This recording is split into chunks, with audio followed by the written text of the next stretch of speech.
Se você está com medo de pedir ajuda por algum motivo, Ou acha que nem precisa de ajuda, que você dá conta de tudo. ou está pensando que se pedir ajuda vão te achar fraco,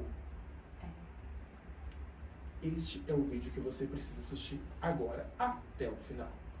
Roda a vinheta.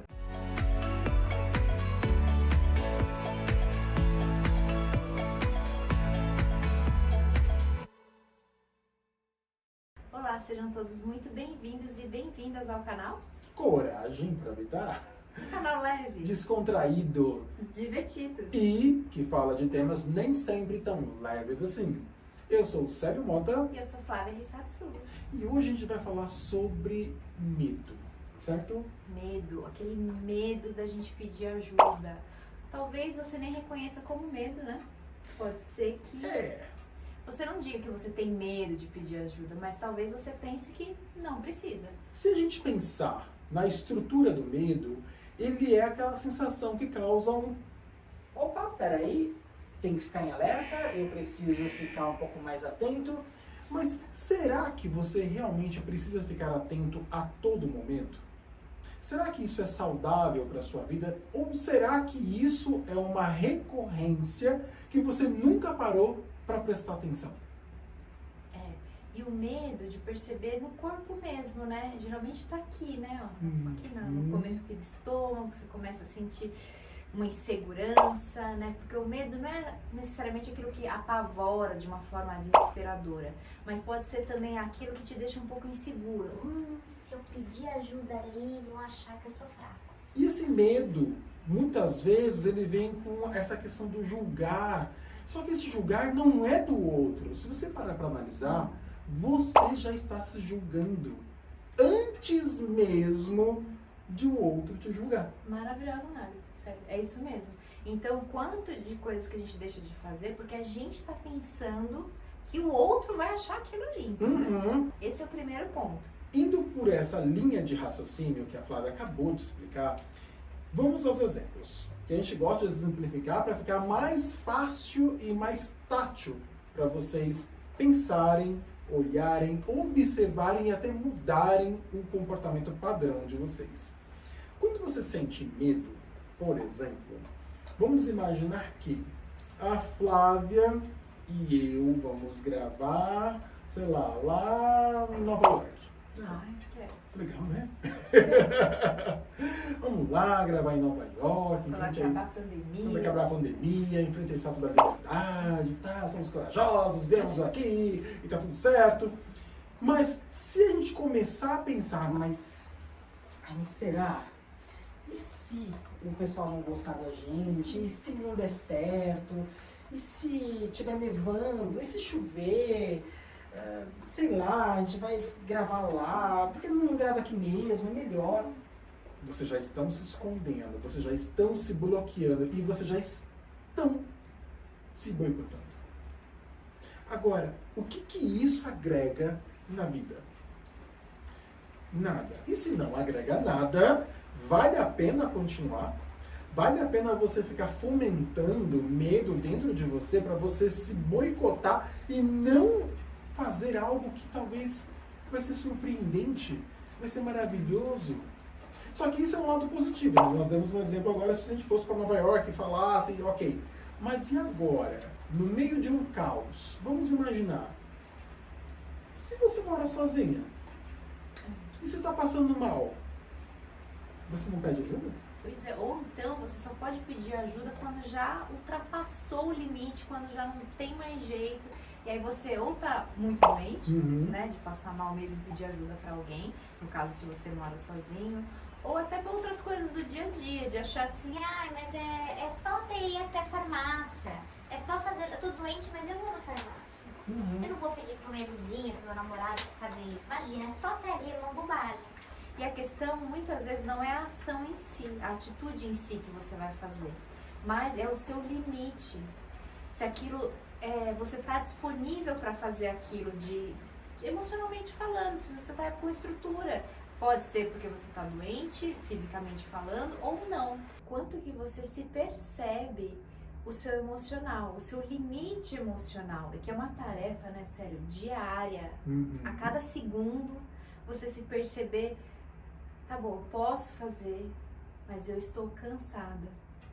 E o reconhecimento do cansaço, porque muitas vezes o que a gente percebe até no consultório é que as pessoas, quando elas nos procuram, elas estão exaustas, elas não estão cansadas. Elas estão exaustas e elas nem perceberam. Acha que vai dar conta. Exato. E, de novo, não é o dar conta em termos de ação, de atitude, é o termo de dar conta emocional. Então é você se respeitar, entender que naquele momento você precisa descansar, que você precisa parar um pouco para pedir ajuda, né? Então, sei lá, ajuda pode ser de muitos jeitos, né? Para você facilitar a sua vida, para um amigo, para o seu marido, namorado, enfim. Usar o recurso, então, eu tô tão cansada que eu vou comprar online, por exemplo. E outra, o que nós queremos trazer nesse vídeo é trazer uma reflexão e talvez uma mudança significativa para a sua vida. De que maneira a sua vida poderia ser mais leve? E mais leve, para quê? Porque se a minha vida é mais leve, eu tenho a tendência de ficar mais tranquilo. Se eu estou mais tranquilo, eu começo a pensar um pouco mais sobre as coisas que eu estou fazendo. E se eu penso mais sobre as coisas que eu estou fazendo, eu posso ficar um pouco mais alerta e com menos medo. Isso faz sentido? E o alerta, né, não é um alerta de tensão nesse sentido, né? É um alerta de atento mesmo, de você estar observando que, tá tudo bem, as coisas estão caminhando, o que eu tô fazendo de positivo para estar caminhando bem assim, né? Porque o medo mesmo, quando ele começa a vir, né, de muitas maneiras, com essa insegurança, se eu fizer isso, se eu falar aquilo, vai acontecer tal coisa, eu não peço ajuda quando eu preciso, né? O que acontece? Você começa a agir para evitar alguma coisa. Então, eu não vou pedir ajuda para evitar que a pessoa fique reclamando, falando mal de mim. Exato. E aí você começa a agir em várias circunstâncias, você não pede ajuda. Você precisa, mas não pede. Você vai usar outro recurso. E aí o que acontece? As pessoas não sabem o que está rolando, né, emocionalmente falando. De repente fica aquela coisa que a gente escuta, né? Do nada a pessoa deprimiu. Até a gente tem um vídeo, né, sério, sobre isso, né? Meu amigo tem depressão. Tá aqui em cima no card, só clicar e assistir, hein, gente? Então, assim, não é do nada. Situações, seja uma depressão ou alguma coisa assim, emocional que parece que foi do nada, essa exaustão, como o Célio falou, nunca é do nada. Foi um processo, né? E além de não ser do nada, Flávia, o medo, ele é uma construção. Desde pequeno, você começa a entender que tipo de lugar, que tipo de sensação que vai te permear, que vai fazer com que você se sinta amedrontado, por exemplo. Se, por exemplo, eu e a Flávia somos casados e temos um filho e a gente sempre briga na frente desse filho. A gente sempre briga. Sempre briga, normal, se xinga, às vezes... light, né? É uma coisa bem leve, né? Dá uns tapas ali, um tapa aqui, tipo... Aí vamos imaginar que nós temos lá o Pedrinho. O Pedrinho, ele fica olhando ali, Célia e Flávia brigando, discutindo, e ele começa a criar uma sensação ruim dentro dele. O Pedrinho vai querer entrar em qualquer tipo de briga? Ele vai se afastar de qualquer tipo de sensação que causa a mesma emoção que ele estava sentindo? Aquela coisa que a Flávia falou lá no começo, que começa aqui no meio. Então, por isso que eu falo que é uma construção. E às vezes ela é tijolinho por tijolinho. E esse exemplo, às vezes, da infância é importante porque a gente pode trazer isso na vida adulta. A maior parte das coisas que a gente traz tem a ver com a nossa infância. Então, por exemplo, vamos imaginar que o Pedrinho via sempre discussão porque a mãe dele falava pro pai que queria certas coisas e aí é onde causava toda essa briga, né? Então, imagina só, o Pedrinho aprende que se ele pedir coisas, vai ter discussão. Exato. E aí, com essa discussão, o que acontece? Ele aprende que, eu não posso pedir e não posso contrariar pessoas. E aí é um problema, porque aquela coisa do tal, a pessoa é boazinha. E isso, gente, eu acho que, se você inclusive é a pessoa boazinha, fique atento. porque tem um limite. Uma coisa é você ser bacana em momentos que são pertinentes, adequados para você ser uma pessoa bacana, boazinha, atenciosa, solícita. Outra é você ultrapassar esse limite. Então, quando a gente pensa até, né, em relacionamento tóxico, também tem a ver com isso.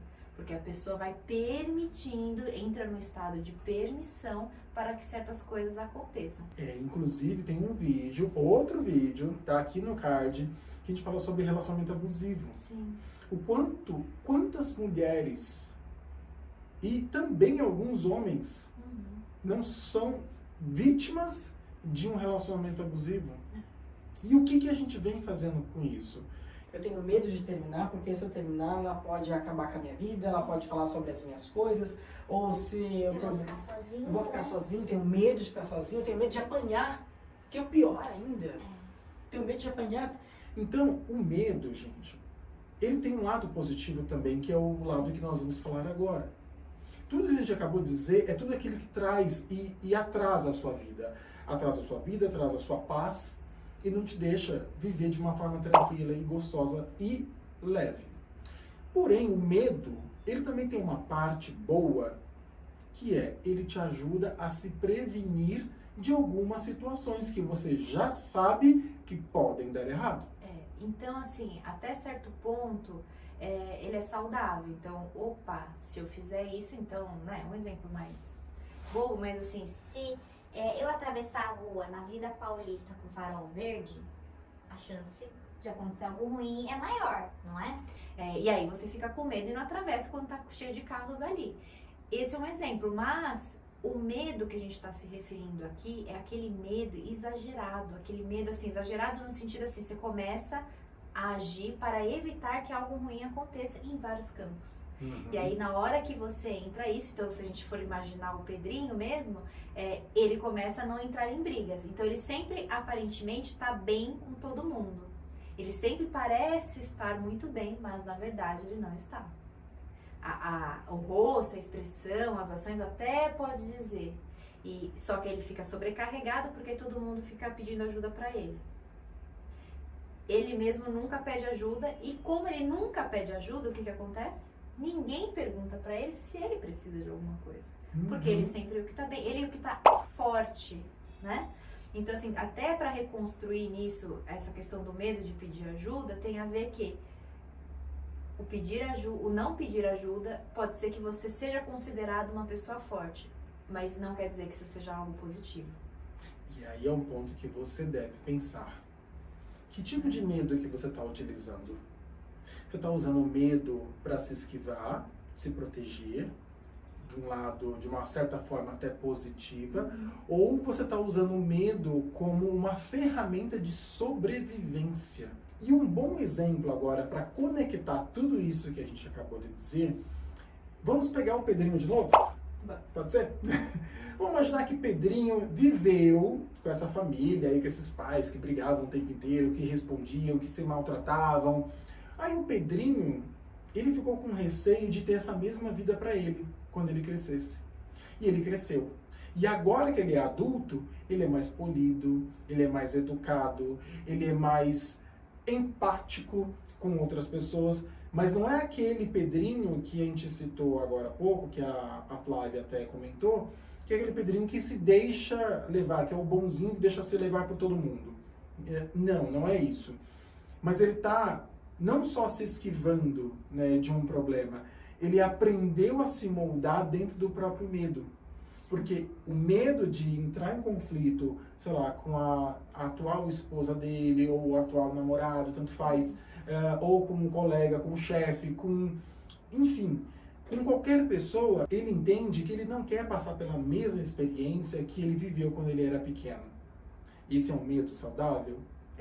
Porque ele transformou esse medo num comportamento positivo na vida dele. Não é aquele medo que paralisa, né? Ou que traz muitas coisas negativas para sua vida, né? Então, ou ser permissivo demais e não pedir ajuda é uma coisa. Outra coisa é o que o Célio está falando, que usou aquilo a favor dele. Ele é mais cuidadoso no trato com o outro, ele é uma pessoa que valoriza ter um diálogo, né, mais tranquilo, em vez de ser uma gritaria, uma discussão como os pais dele tinham. Então você percebe que a história de vida em relação a algum tipo de medo, ela pode trazer coisas positivas e coisas negativas.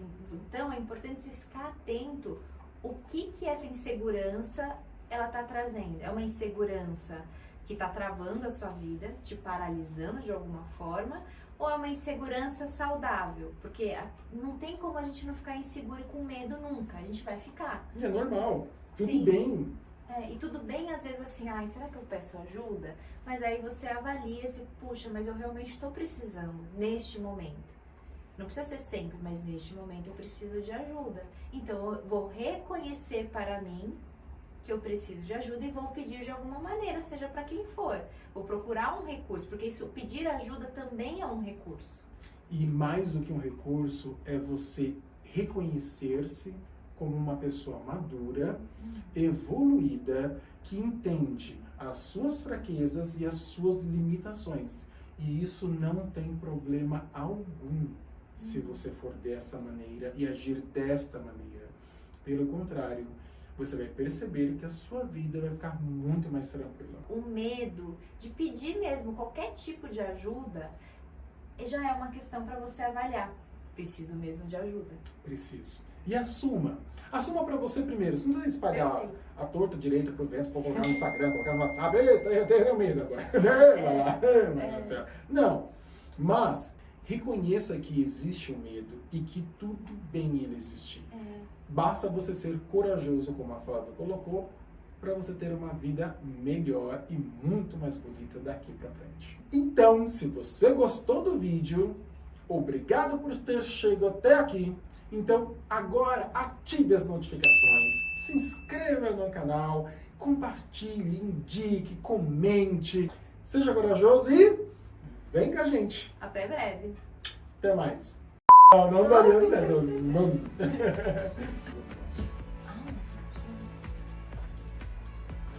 Gravando.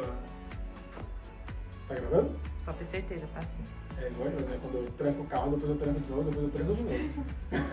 Só ter certeza, né? Com certeza. Vixe, Não tá na chave não, né? ai, como você é baixa. Nossa, engraçadinha. Toda fofa, né? Vocês não conhecem essa peça.